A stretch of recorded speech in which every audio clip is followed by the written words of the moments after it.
dois, três.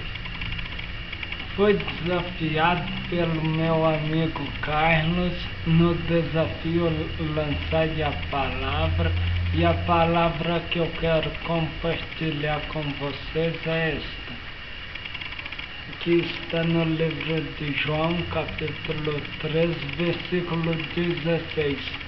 Porque Deus amou o mundo de tal maneira que deu o seu Filho unigênito, para que todo o que nele crê não pereça, mas tenha a vida eterna.